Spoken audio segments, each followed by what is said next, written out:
Good afternoon. We are at the Garner property. We're going to be completing a repairability test. We'll be using the recommended shingle, which is a GAF Royal Sovereign in charcoal. So we'll put that recommended shingle up, get some photos from the street to see how they match up together. We'll be on the front slope, which is south. We have this damaged shingle that we'll do the repair test on. We'll see how it affects all of those surrounding shingles. I'll give you an overview of all of those surrounding shingles before we get started.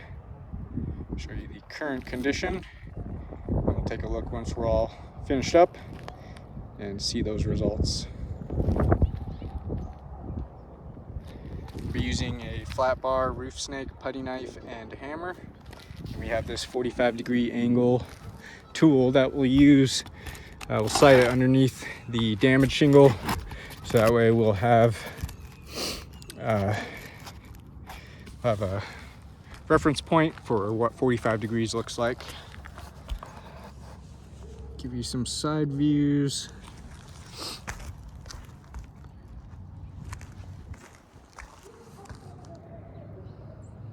Throughout the repairability test, we'll do our best to not lift those shingles any higher than 45 degrees.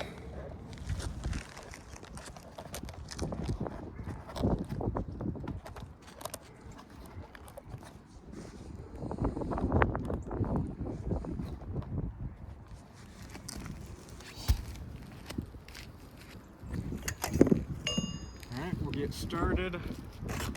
We'll start by unsealing all of these shingles. We'll use a putty knife to unseal the top shingle.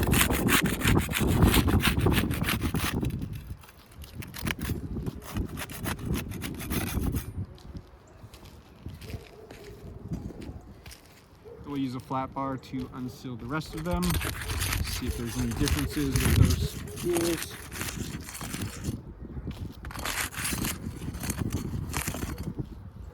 Now we'll start removing those nails.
Three nails right on top of each other, so it's making it a little bit more difficult to get those out.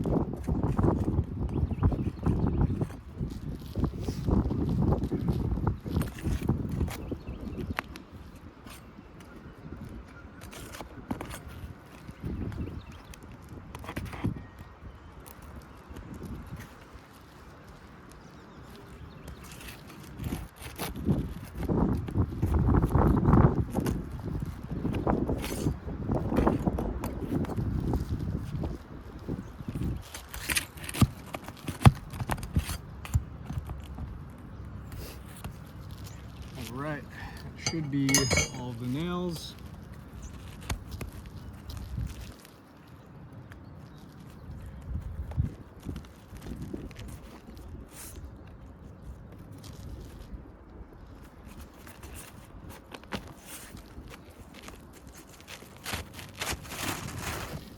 Slide that damaged shingle out.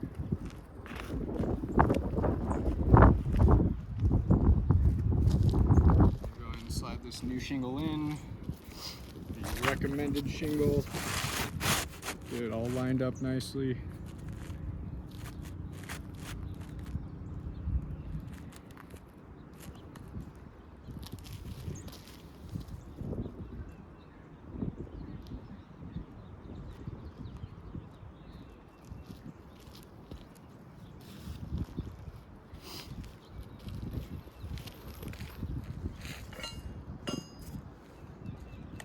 Start getting some nails back in there now.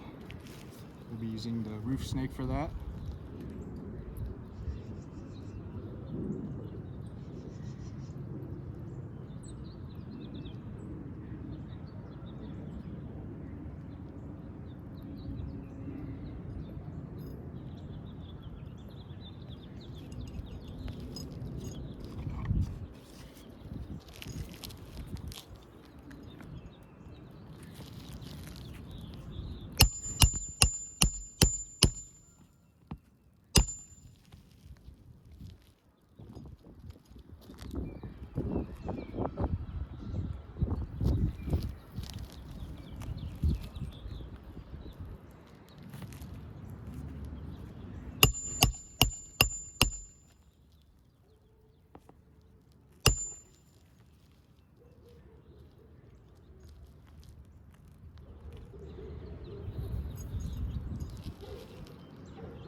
All right, we're all complete with that repairability test. Give you another overview of all of those surrounding shingles.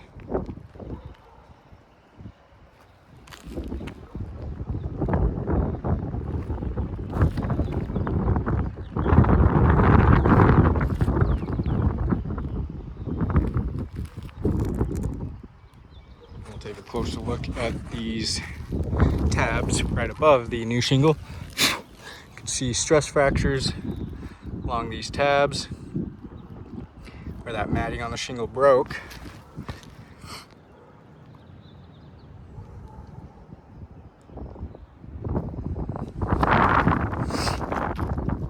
So those stress fractures will be damaging the integrity of those shingles.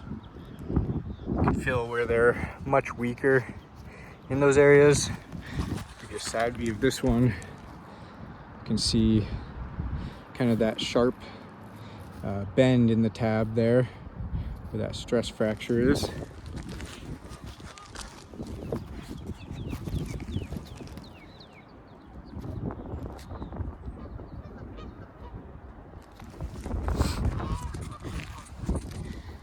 So those stress fractures will be damaging the integrity of the shingles, and then also affecting its water shedding capabilities, as the matting on the shingles is the main component for that. The shingles being much weaker in those areas, those shingles will not be able to do what they're designed to do as best as they should.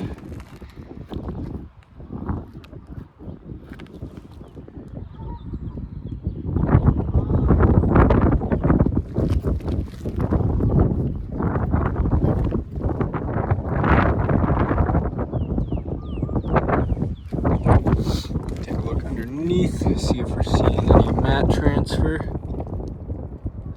You have some we can see right there, leaving the exposed fiberglass right there. So we have mat transfer as well, damaging these shingles. That'll be damaging the integrity of those shingles as well. As we can see, that chunk of matting that was torn off the bottom of that when unsealing stuck to that tar line. So that'll be damaging those shingles as well. You can see that right there, as well as making it more difficult for those shingles to reseal properly once repairs have been made. You can see that's real bad right there. The mat transfer all along there.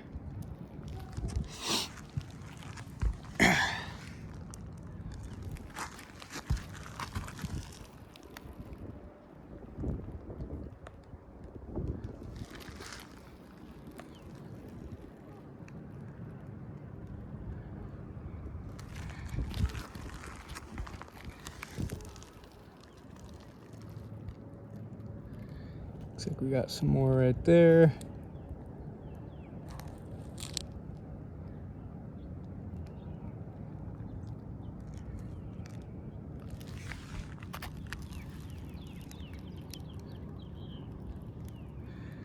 Some bad mat transfer there as well.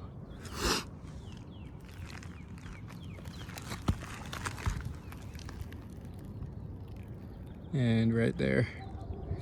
So we have pretty bad mat transfer underneath those shingles as well. And at the beginning when we were unsealing, which is where the mat transfer would have occurred, we used the putty knife to unseal the top shingle and then the flat bar to unseal these down here.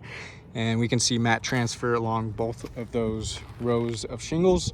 So either tool that's going to be used, looks like it's going to cause some form of mat transfer still. Then we can see as well some damages here to the edge of the shingle from the roof snake.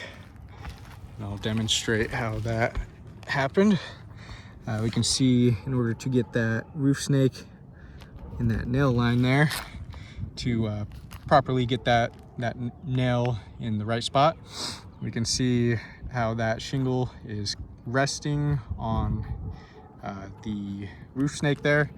So just when we're pounding those nails in, you can see how the edge of the shingle just kind of disintegrates there, showing how brittle these shingles really are, as well as causing damage. So I do not believe repairs are feasible to this roof, as we can see the condition of those surrounding shingles that they'll be left in. We have 3 additionally damaged shingles with stress fractures and mat transfer. And we can see the wind damage on this roof is pretty widespread. We got it all over this front slope. You can see those 2 right there. That one all over this left slope as well. So very widespread wind damage. If repairs were completed, then all of the shingles surrounding those wind damaged ones would be in a condition like this, where there could be some potential water intrusion with those damages.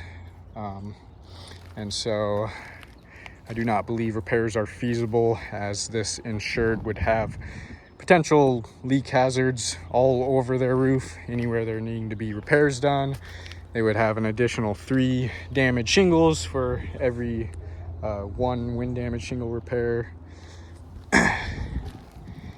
And that would not be indemnification if we left the insured with all of those additionally damaged shingles.